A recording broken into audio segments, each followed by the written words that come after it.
All right, the Walmart story, okay? A few years ago, I saw this documentary on Walmart and how it was destroying small businesses all across America.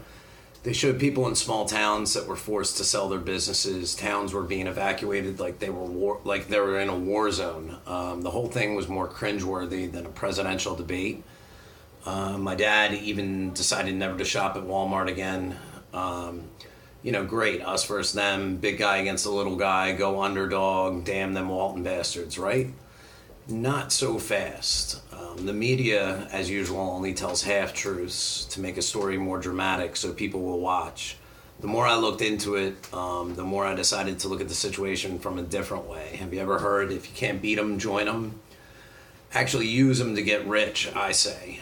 How, you ask? Well, here's a little story that I made up to illustrate that for you. Walmart moved into, let's just say, Happy Town, USA. Soon thereafter, two local businesses were forced to sell. They couldn't compete with Walmart's cheap prices.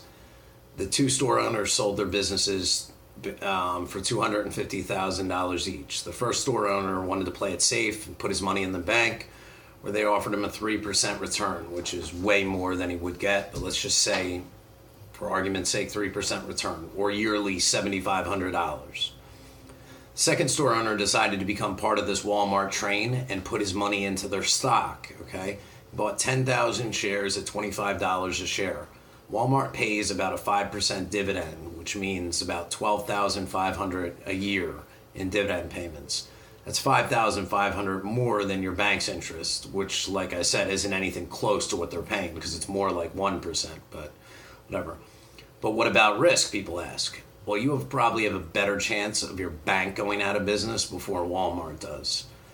If the stock price goes up, like most do every once in a while, as long as you don't sell it, it will always, if the stock price goes down, like most do every once in a while, as long as you don't sell it, it will go back up and higher, as Walmart did and has been doing for a very long time now. When it goes down, all that means is you get more for your money. An example of that is a stock at $20 a share. If you have invested $20 a week in it, you get one share. If a stock goes down to $10 a share and you're investing $20 a week, you get two shares. Okay? I'll get back to that later. I'll explain more about how that works. It's called dollar cost averaging. Let's get back to the story. So when the second owner bought the stock, he put a stop loss order around $15 a share. That means if the stock goes down to 15, your brokerage will automatically sell it. Now let's fast forward 2 years. Walmart has done well. Their share price is now $54 a share.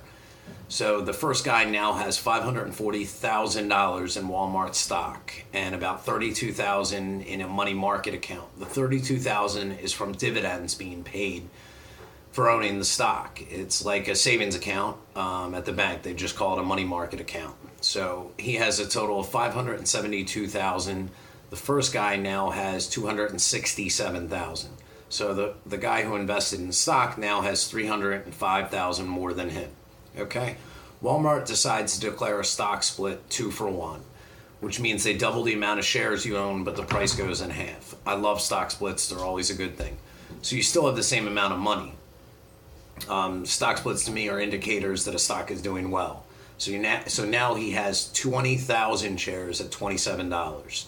Companies do this mainly because more people will buy a stock at $27 than at $54 a share. Microsoft split around 14 times, so if you do the math, if you had started out with 100 shares of Microsoft at $4, which they were at one point, or $400, you would now have about 1.6 million shares, and it's actually at 120 a share, so you'd have close to $240 million in Microsoft stock if you had invested $400 in the beginning. That's why Bill Gates is the second richest man in the world. All right, let's fast forward 8 years. Walmart has had two more 2-for-1 stock splits and is now at a reasonable $80 a share, which is actually more than that now. The business owner who bought Walmart stock would now have about 80,000 shares at $80 or $6.4 million, plus about $1 million in the money market account from the dividends for a total of $7,400,000. Versus the first business owner who put his money in the bank now has 360,000, only 360,000, and is still pissed at Walmart for putting him out of business. The second guy thanks Walmart every day for letting him retire and spend these last 10 years with his family while his money in the stocks made him $7 million. That's the difference between that as financial freedom and somebody who's going to struggle with his bills. This story is fictional, but it is very true, and it is why you should invest in the stock market. Please subscribe to my channel, as I will make many more videos like this, okay? And like the video. Thanks, guys.